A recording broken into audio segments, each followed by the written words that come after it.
कैसे हो आप सब। आज अपन लेकर आए हैं आपके लिए सरल ब्याज। ठीक है, नया टॉपिक है बिल्कुल।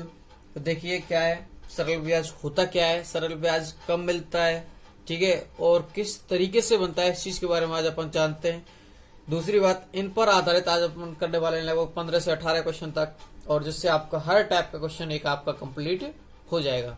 ठीक है, तो देखिए आपके पास दिया है सरल ब्याज। सरल ब्याज होता क्या है, आपके कोई भी राशि आपको दे दी जाती है और राशि पे कहा जाता है कि आपके से फिक्स इतने पैसे हर मंथ या हर साल लिए जाएंगे। ठीक है, तो उस पर 100 में से जैसे 100 पर लिए जाते हैं, मान के चलो मैंने कहा 5, तो ये रेट हो गई 5%। ठीक है, अच्छा उन्होंने कहा कि भाई आपसे 100 रुपए पर 2 रुपए लिए जाएंगे। इसको एक भाषा बोली जाती है, 2 रुपए सैकड़ा भी बोली जाती है, या 2 रुपए प्रतिशत भी, 2% भी अपन इसको बोल सकते हैं। ठीक है, ये वार्षिक हो सकती है, मासिक हो सकती है, अर्धवार्षिक हो सकती है, तिमाही हो सकती है। ठीक है, जिस तरीके से देने वाला इसको अपने विचारों में डालता है, बोलता है, उस तरीके से इसकी दर के प्रतिशत को अपन निकालेंगे। ठीक है, अच्छा उसके बाद इसमें कोई खास चीज क्या है कि सरल ब्याज प्रति वर्ष अगर वार्षिक है दर, प्रति माह अगर मासिक है दर, प्रति छमाही अगर छमाही है शर्त, और प्रति तिमाही सब में समान होता है। इसका मतलब क्या है, अगर आपसे 3 वर्ष का ब्याज निकलवाया तो पहली वर्ष भी उतना ही ब्याज मिलने वाला है, दूसरी वर्ष भी उतना ही मिलने वाला है, और तीसरी वर्ष भी उतना ही मिलने वाला है। ठीक है, अब अपन बात करते हैं सरल ब्याज। सरल ब्याज का फॉर्मूला क्या होता है, अपन पढ़ते हुए आ रहे हैं वैसे, मूलधन गुना दर गुना समय बटे में 100। मैं लिख सकता हूं PRT बटे में 100। ठीक है भाई, मूलधन को अपन ने वो मूलधन को P माना, दर को R रेट मान लिया, T को समय को T मान लिया टाइम। ठीक है, तो मैंने लिख दिया मूलधन इंटू दर इंटू समय बटे में 100 बराबर PRT बटे में 100, और सरल ब्याज को मैंने कह दिया I इंटरेस्ट। ठीक है, अच्छा अब अगर मेरे को मूलधन ज्ञात करना होता, मूलधन, तो मैं 100 को इधर ले आता, I गुना 100 मतलब ब्याज गुना 100, और नीचे दर और क्या रह जाती, समय। ठीक है, ये अपने पास P के लिए फॉर्मूला हो जाता है। अगर मेरे को R ज्ञात करनी होती तो मैं 100 को इधर ले आता, I गुना 100, तो अपने पास P इंटू टी रह जाता है। अगर मेरे को T ज्ञात करना होता तो मैं इसको 100 को इधर लेके आता, I गुना 100, और T अपने को ज्ञात करना ही है, तो बचेगा क्या, P इंटू R। ठीक है, तो देखते हैं, अपने पास फॉर्मूले तो आ गए, लेकिन फॉर्मूलों का जितना शॉर्ट रूप अपन करेंगे, देखिए method is the best concept. ठीक है, मेथड सबसे आसान है बजाय ट्रिक्स के, लेकिन मेथड को जितना शॉर्ट करोगे उतना ही आपके लिए टाइम का कॉम्बिनेशन अच्छा बैठेगा। ट्रिक से टाइम का कॉम्बिनेशन बैठ जाता है, लेकिन ट्रिक्स को याद करना, एक तो आपके हर क्वेश्चन पर नई ट्रिक्स आ जाती है। अच्छा दूसरी बात कि क्वेश्चन ट्रिक्स को याद करने में जो प्रॉब्लम है वो ये है कि आपसे कोई भी चिन्ह में प्लस माइनस में अगर थोड़ी सी मिस्टेक हुई तो वो आपके क्वेश्चंस के पूरे कॉन्सेप्ट को ले बैठेगी और आंसर आपको बिल्कुल आ जाएगा, जिससे आपको नेगेटिव मार्किंग तक मिल सकती है। ठीक है, तो इसलिए अपन करेंगे सामान्य सूत्र आधारित कुछ क्वेश्चन हैं। देखिए क्या है, क्वेश्चन के 200 रुपए का 5% साधारण ब्याज की दर से ब्याज 80 रुपए है, तो ब्याज कितने समय का होगा, समय निकालना है। तो मैं फिर लिख रहा हूं, मूलधन क्या है, सॉरी अपने पास ब्याज क्या है 80 गुना 100, ब्याज के साथ 100 का गुना करें, और जो राशियां दी गई हैं 2 उनको नीचे लिख दीजिए। ठीक है, तो ये 2 बार कटा, और 5 दूनी 10, 10 का 80 में भाग देंगे तो क्या आएगा 8 वर्ष। क्या आएगा 8 वर्ष। ठीक है, जितना इजी बनाओगे, सीधा सा याद रखना है कि ऊपर अगर जैसे मूलधन ज्ञात करना, सरल ब्याज ज्ञात करना है तो आपको सीधा पता है PRT बटे 100। अगर उसके अलावा कोई भी चीज आपसे पूछी जाए तो आपको करना क्या है कि ब्याज के साथ 100 का गुना करना है और शेष दोनों राशियों को नीचे लिख देना है। ठीक है। अच्छा, अब मैं बात करता हूं क्वेश्चन नंबर 2 की। क्वेश्चन नंबर 2 है आपको जैसे ऐसे ही है, 5 रुपए का 4% साधारण ब्याज की दर से 3 वर्ष का ब्याज है, तो ब्याज ज्ञात करवा रहा है। ब्याज के लिए अपन को पता PRT इंटू वो बटे में 100। तो अपने पास 5000 गुना 4 गुना 3 बटे में 100, ये कटे 3 चौक 12 और 12 पंच 60, 600 रुपए। ठीक है, कितने रुपए आए? 600 रुपए। ये क्या हुआ? 3 वर्ष का साधारण ब्याज। देखिए, अगर मैं बात करता हूं मिश्र धन की, आपकी जैसे बात आती है तो मूलधन प्लस ब्याज क्या होता है? मिश्र धन। अगर अपन से पूछा जाता कि मिश्र धन कितना हो जाएगा, देखिए 5000 प्लस 600, 5600 रुपए आपका कितना हो जाएगा? क्या हो जाएगा? मिश्र धन हो जाएगा। लेकिन पूछे क्या है अपन से? साधारण ब्याज। तो और 5600 अपना पहला ही ऑप्शन है, तो ऐसी गलती मत करना, अपन से सिर्फ ब्याज पूछा है। ठीक है, ऑप्शन बी। अच्छा, अब अपन करने वाले हैं क्वेश्चन नंबर 3। देखिए, कितने प्रतिशत वार्षिक ब्याज की दर से 250 रुपए का 3 वर्ष का साधारण ब्याज 60 रुपए होगा? तो देखिए, दर पूछी है अपन से, तो इसका मतलब मूलधन तो नहीं पूछा, तो दर पूछने में कोई टेंशन नहीं है। ब्याज के साथ 100 का गुना कर दीजिए, शेष दोनों राशियों को नीचे 250 गुना 3, तो ये आया 20 और 250 का भाग नहीं जा रहा है, 1 जीरो से पहले 1 जीरो काट लिए और 25 का भाग दिया कितनी बार? 4 बार, तो 8% की दर अपने पास प्राप्त हो गई। ठीक है, कैलकुलेशन करने में मिस्टेक मत करना। मैं दोबारा कर रहा हूं कि 60 गुना 100 ऊपर और 250 गुना 3 नीचे। तो पहले मैं 3 से इसे काट रहा हूं 20 बार, 1 जीरो से 1 जीरो काटा और 25 चौके 100, तो 2 गुना 4 कितना हुआ? 8%। ठीक है, 8% की क्या प्राप्त हो रही है? अपने पास दर प्राप्त हो रही है। ठीक है। अच्छा, अपन चलते हैं नेक्स्ट क्वेश्चन पर। इस तरह के क्वेश्चन को आप सॉल्व कर सकते हो। पहले नॉर्मल क्वेश्चन अपन चल रहे हैं बढ़िया तरीके से। तो देखिए, अपने पास है क्वेश्चन नंबर 4 में कि किसी धन का 3 वर्ष में 5% की साधारण दर से, ठीक है, साधारण ब्याज कितना है? 30 रुपए है। तो मूलधन लिखिए। तो मूलधन के लिए अपन वही है कि साधारण ब्याज के साथ अपन को किसको गुना करना है? 100 का गुना करना है और शेष दोनों राशियों को नीचे लिख देना है। 3 गुना 5, ये 3 से काटा 10 बार गया और 5 से काटा तो 2 बार, तो कितनी आ गई अपने पास? 200 रुपए। क्या आ गया अपने पास? मूलधन आ गया। ठीक है। अच्छा, एक तो तरीका ये है जो अपन साधारण सूत्र के अनुसार चल रहे हैं, लेकिन अगर मूलधन का एक तरीका ये भी है कि अगर अपन माने कि भाई 100 रुपए है तो 100 रुपए पर 3 गुना 5 कर दे, 15 रुपए का ब्याज प्राप्त होता है। ठीक है। अगर अब देखते हैं, इसलिए 1 रुपए पर क्या आएगा? 15 बटे 100, और अपने पास कितने पर चाहिए अपन को? ठीक है, अब देखिए अपने पास 1 रुपए पर कितने रुपए? अब अपने पास ब्याज क्या आया है? 30 आया है। तो 30 आया तो मैं लिख सकता हूं, देखिए 15 रुपए ब्याज आया 100 रुपए पर, तो 1 रुपए आएगा 100 बटे 15 पर, और 30 कितने पर आएगा? तो मैं लिख सकता हूँ 100 बटे 15 गुना में 30, तो 2 बराबर 200। ठीक है। तो अपन को मैं जो बोल रहा हूँ इस तरीके से, अगर आपके पास ब्याज दिया गया है तो ब्याज के साथ आप क्या कर दोगे? 100 का गुना, उसके अलावा दोनों इकाइयों को नीचे भाग दे दोगे। ठीक है। अब देखते हैं अपन क्वेश्चन नंबर 5। क्वेश्चन नंबर 5 में 250 रुपए में 4% साधारण ब्याज की दर से 2 वर्ष के लिए उधार लिए गए, 2 वर्ष बाद लौटाए जाने वाली राशि। तो पहली बात, इसका ब्याज निकालते हैं। 250 गुना 4 गुना 2 बटे में 100, 1 जीरो से 1 जीरो कटी। ठीक है, ये 5 से कटा 2 बार और ये 5 से कटा 5 बार, फिर ये 2 से 2 कट गया, तो 5 चौक 20 रुपए। 20 रुपए क्या आया अपने पास? साधारण ब्याज। अच्छा, 20 रुपए अपने पास साधारण ब्याज आया, तो देखिए मैं लिखता हूं कि 20 साधारण ब्याज है और 250 पहले थे अपने पास, तो कुल लौटाए जाने वाली राशि, कुल मिश्रधन क्या हो जाएगी? मूलधन प्लस ब्याज, तो ये हो जाएगी अपने पास 270 रुपए। ठीक है, उसको लौटाना कितना होगा? 270 रुपए। तो आपका ऑप्शन सी हो जाएगा। ठीक है, अब बात करते हैं अपन क्वेश्चन नंबर 6 की। क्वेश्चन नंबर 6 क्या है कि किसी धन का साधारण ब्याज 10 वर्ष में मूलधन के बराबर हो जाता है, तो ब्याज की दर प्रतिशत लिखिए। साधारण ब्याज किसके बराबर हो गया? मूलधन के लिए मान के चलो, मूलधन कितना था? 100 रुपए। साधारण ब्याज भी कितना हुआ? 100 रुपए। अच्छा, उसके बाद अपने पास देखिए अब आई बराबर क्या, सॉरी पी बराबर क्या है? 100।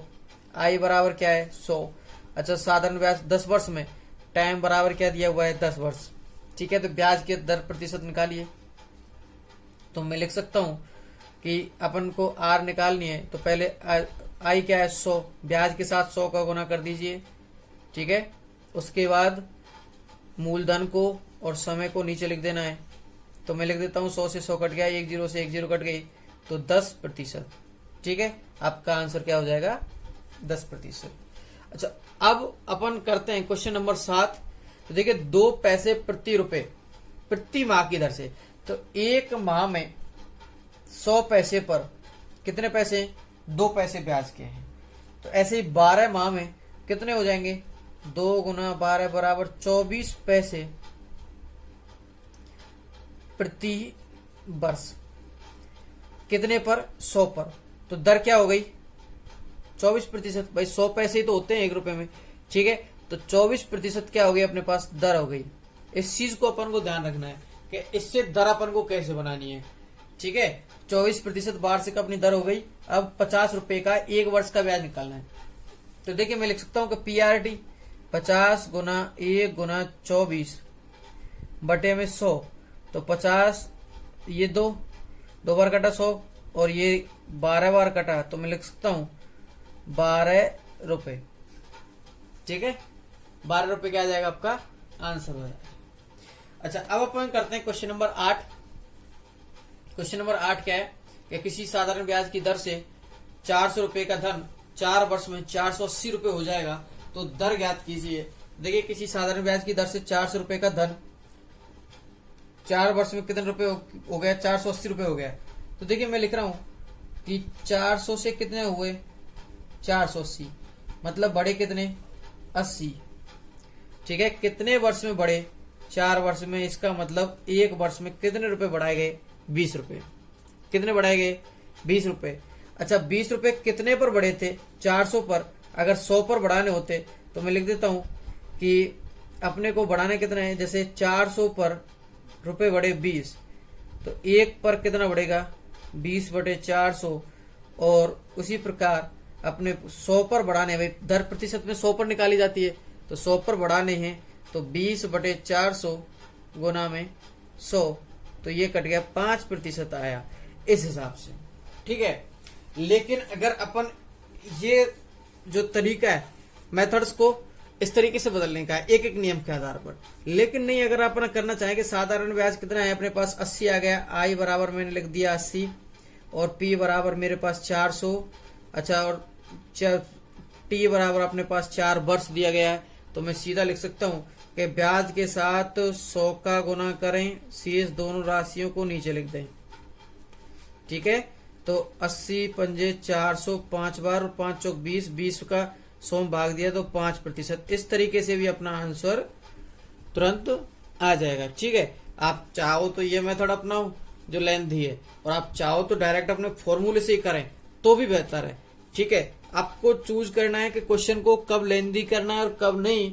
आपको लेंथी क्वेश्चन जब फॉर्मूला अगर आपको लग रहा है कि नॉर्मल तरीके से क्वेश्चन लेंथी हो रहा है, तो आप फॉर्मूले का यूज करें तो बेस्ट है। देखिए कि अब क्वेश्चन नंबर 9 करते हैं कि किसी धन पर 4 वर्ष का साधारण ब्याज मूलधन का 1/5 है। ठीक है, तो ब्याज की वार्षिक दर क्या होगी? तो ऐसी कंडीशन में आपको लिखना है सीधा। देखिए 100 रुपए है, तो 100 रुपए का 1/5 कितना हो जाएगा? 20 रुपए। और ये कितने वर्ष का है?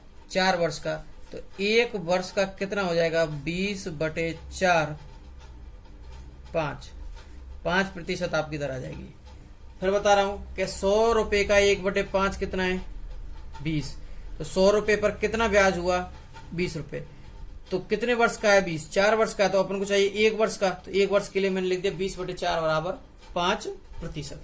ठीक है, तो देखते हैं साधारण ब्याज की एक निश्चित दर से कोई धन 5 वर्ष में अपने से 3/5 गुना हो जाता है, वो 8/5 हो जाता है। ठीक है, तो देखिए ब्याज की दर क्या होगी। तो मैं लिख रहा हूं 100 रुपए है। अगर मैंने इसका 8/5 किया, मैं लिख देता हूं इधर रफ वर्क में, देखिए ये 8/5, 5 20 और ये 160। 100 रुपए से कितने रुपए हुए? 160। मतलब कितने बड़े? 60 रुपए। और कितने वर्ष में बढ़े वो? 5 वर्ष में। तो मैंने 5 का भाग दिया तो दर कितनी आ गई? 12%। कितनी आ गई? 12%। Option D. आपको मेथड्स को सॉर्ट करना है, ठीक है, बजाय ट्रिक्स के। अपन चलते हैं क्वेश्चन नंबर 11 पर। क्वेश्चन नंबर 11 में क्या दिया गया है कि कोई धन 12 माह में 5% वार्षिक ब्याज की दर से 840 रुपए हो जाता है, तो वह धन राशि क्या है? तो देखिए कोई धन 12 माह में 5% की ब्याज की दर से, ठीक है, 840 रुपए हो जाता है। तो देखिए क्या है, अपन ने माना 100 रुपए धन, ठीक है। अगर 100 रुपए माना तो अपन देखते हैं 5% वार्षिक ब्याज की दर से 12 माह का मतलब एक ही वर्ष है, तो इसका मतलब कितने हो जाते हैं? 105 हो जाएगा भाई, 5 और जुड़ जाएगा। लेकिन अपने को दिया क्या गया है कि राशि 840 हो गई, तो 105 बराबर क्या है? 840। तो 1 बराबर आएगा 840/105। तो 100 बराबर अपना निकलेगा 840/105 गुना में 100, ठीक है। अच्छा ये कितनी बार जा रहा है? 8 बार भाग जा रहा है, तो 8 गुना 100 बराबर 800 रुपए। आपका ऑप्शन बी हो जाएगा, ठीक है।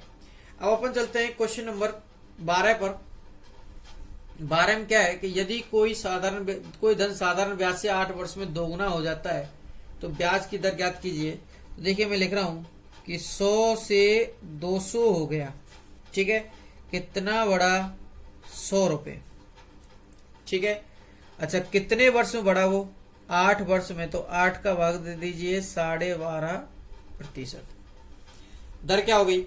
12.5%, ठीक है। तो आसान क्वेश्चंस आप खुद बनाओगे, मेथड्स को सॉर्ट आप खुद करोगे। जिस तरीके से मैं कर रहा हूं उस तरीके से आप अगर कर रहे हो तो आपके लिए बेस्ट होगा, ठीक है। तो एक धन निश्चित साधारण ब्याज की दर से 10 वर्षों के बाद दोगुना हो जाता है। मैं लिखता हूं 100 से कितना हुआ? 200।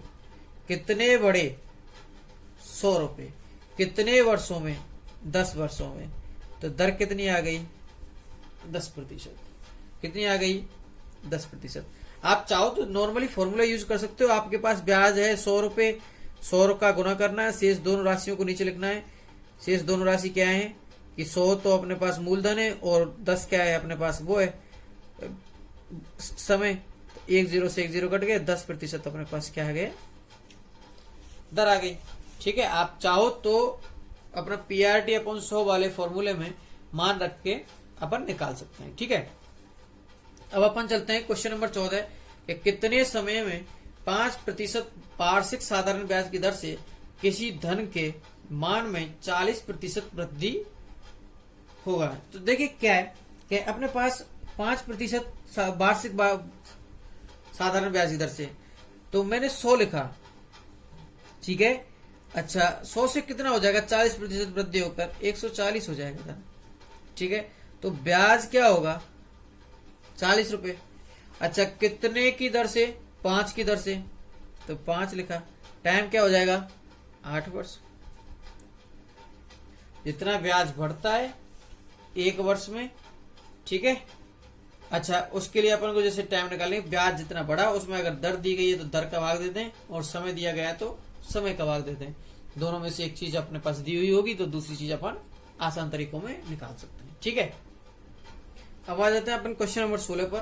तो देखिए 2600 रुपए को 2 भागों में उधार दिया गया। तो अपने पास 2600 रुपए थे, 2 भागों में उधार दिए गए। एक भाग तो क्या है, मान के चलो मैंने लिख दिया यहाँ फर्स्ट और यहाँ लिख दिया सेकंड। एक भाग को 5% साधारण ब्याज वार्षिक ब्याज की दर से कितना है? 3 वर्ष में, तो मैंने लिख दिया 5 गुना 3। दूसरे को 4 वर्ष की दर से 4% दर से 6 वर्ष के लिए, तो मैंने लिख दिया 4 गुना 6। अनुपात निकालें, 3 से कट रहे हैं दोनों में, 3 का भाग जा रहा है इधर 5 और इधर 3 का भाग गया, तो 2 बचा 4 दूनी 8, ठीक है। 5:8 आया। तो तो दोनों के ब्याज समान है, तो दूसरे भाग में कितना है, तो आपके पास जो हिस्सा दिया गया है उनका अनुपात क्या है, 5:8 है। ठीक है, क्या है, 5:8। तो आपको क्या करना है कि इनका रिवर्स अनुपात निकालना है कि ये इसका अनुपात होगा और ये इसका अनुपात होगा। तो जो टुकड़े हैं तो ये 8:5 में हो गए। अपने को किसको निकालना है, दूसरे भाग को निकालना है। तो दूसरे भाग के लिए अपन क्या लिखेंगे, 2600 गुना इसका हिस्सा क्या है 5 और दोनों का योग कितना आएगा 13। तो 13 दूनी 200 ये हो जाएगा। अच्छा, अब ये हो जाएगा अपने पास 200 गुना 5 1000 रुपए। अच्छा, दूसरी बात, अगर मैं इसको पहले हिस्से के बारे में पूछा होता तो अपन क्या करते, 200 गुना 8 1600 रुपए कितना आ जाएगा, पहला हिस्सा आ जाएगा। लेकिन अपन चाहिए क्या, दूसरा हिस्सा। ठीक है, तो आपके पास पहले दिया गया 1600। ठीक है, तो आपको गलत नहीं करना है। दूसरा भाग पूछा है तो दूसरा भाग क्या होगा अपने पास 1000। ठीक है, अब अपन करने वाले हैं क्वेश्चन नंबर 16। क्वेश्चन 16 में क्या दिया गया है कि कोई धन 4 साल में दोगुना हो जाता है, 5 साल में उसका मिश्रित धन बढ़कर 450 रुपए हो जाता है। ठीक है, तो मूलधन क्या होगा, ये अपन करना है। तो देखिए मैं लिखता हूं कि 4 साल में कितना हो रहा है, दोगुना हो रहा है। तो अपने पास है 100 से कितने हुए 200, कितने हो गए 200 हो गए। अच्छा, अपने पास अब ये कितने साल में हो रहे हैं, 100 साल में, 4 साल में कितने बढ़े 100। तो मैं निकाल लेता हूं 1 साल में कितना बढ़ा 25। तो ये अपने पास 4 साल का है 200। अगर मेरे को 5 साल का निकालना होता तो मैं प्लस 25 और जोड़ दूं तो ये हो जाएगा अपने पास 225। 5 साल का कितना हुआ 225 और 225 के बराबर क्या दिया गया है अपने पास 450। तो 1 के बराबर हो जाएगा 450 बटे 225 और 100 के बराबर हो जाएगा 450 बटे 225 गुना में 100। 2 बार कट गया और 2 गुना 100 कितना आ गया 200। ठीक है, आपका आंसर क्या हो जाएगा, ए हो जाएगा। ठीक है, अब अपन चलते हैं क्वेश्चन नंबर 17 पर। क्वेश्चन नंबर 17 में क्या दिया गया है, यदि 600 रुपए का 4 वर्ष में साधारण ब्याज से में मिश्र धन 720 रुपए हो जाता है। ठीक है, तो ब्याज की दर 2% अधिक हो जाने पर मिश्र धन क्या होगा। तो ठीक है, अपन करते हैं कि 600 रुपए का साधारण ब्याज की दर से 4 वर्ष में जो मिश्र धन होता है वो 720 हो जाता है। ठीक है, तो अपन 600 रुपए पर 2% की दर से और निकाल लेते हैं। तो अपन करना क्या है, देखिए अपने पास भूल जाइए कि आपके पास ये दिया हुआ है। तो अपन निकालेंगे 600 गुना 4 गुना 2 बटे 100। ब्याज निकाल रहा हूं तो 6 चौक 24 और 24 दूनी 48 रुपए निकला 2% की दर से। 48 रुपए को अपने पास पहले मिश्र धन क्या प्राप्त हुआ 720। तो अब कितना हो जाएगा 768। ऑप्शन सी हो जाएगा आपके पास। तो देखिए क्या होगा, आपके पास जो दिया गया है जैसे 600 रुपए का 4 वर्ष में साधारण ब्याज है। ठीक है, उसमें अपन को करना क्या, 2% अधिक निकालना, तो 2% की दर से आपको साधारण ब्याज निकाल लेना है और उसके साथ 720 के साथ आपको उसको जोड़ देना है। ठीक है, अब अपन बात करते हैं क्वेश्चन नंबर 18 की। क्वेश्चन नंबर 18 क्या है कि 1200 रुपए का 6% साधारण ब्याज की दर से कितने समय का ब्याज उतना ही होगा जितना 12% साधारण ब्याज की दर से 900 रुपए का 6 वर्ष का होगा। तो आपको करना क्या है, साधारण ब्याज पूछा है तो देखिए 1200 गुना 6, अब इस समय के लिए मैंने लिख दिया t बटे 100 बराबर आपको इधर लिखना है 900 गुना 12 गुना 6 बटे 100। तो देखिए इस चीज को मैं कैसे सॉर्ट कर सकता था, दोनों तरफ से 100 हटा देता और पीआरटी बराबर पीआरटी कर देता। तो देखिए क्या होगा, चलो कोई बात नहीं, मैं 100 से तो 100 हटा ही रहा हूँ। ये 2 जीरो से 2 जीरो हटा दिए। अच्छा, अब 12 बचा, इस 12 से 12 हट गया और ये 6 बचा है तो 6 से 6 हट गया। अच्छा, अपन कैलकुलेशन देख रहे हैं दोबारा। अच्छा, ये 9 है। अच्छा, ये तो यहाँ पर अपने पास बच जाएगा t बराबर 9, समय क्या हो जाएगा 9 वर्ष हो जाएगा। ठीक है दोस्तों, मैं दोबारा बता रहा हूँ, अब की बार अपन मैं लिख रहा हूँ। देखिए PRT1 जो आपका पहली है, दूसरे के लिए PRT2 जो आपका दूसरी टर्म है, उसके लिए आप लिख दीजिए ऐसी कंडीशन में। तो मैं आपके लिए लिख के बता रहा हूँ कि 1200 गुना 6, आपको नहीं पता है दूसरा तो आपको T1 लिख देना है, T लिख देना खाली। उसके बाद दूसरे का पता है कि 900 गुना 12 गुना 6। देखिए 6 से तो 6 कट जाएगा। अच्छा, 2 जीरो से 2 जीरो कट गई, फिर 12 से 12 कट गया तो t बराबर 9 आ जाएगा। ठीक है, आपके लिए समय क्या आ जाएगा 9 वर्ष हो जाएगा। तो धन्यवाद दोस्तों, पढ़ते रहिए। इस तरीके से आपको सरल ब्याज हो जाता है। नेक्स्ट टॉपिक के साथ अगली वीडियो में मिलते हैं। धन्यवाद।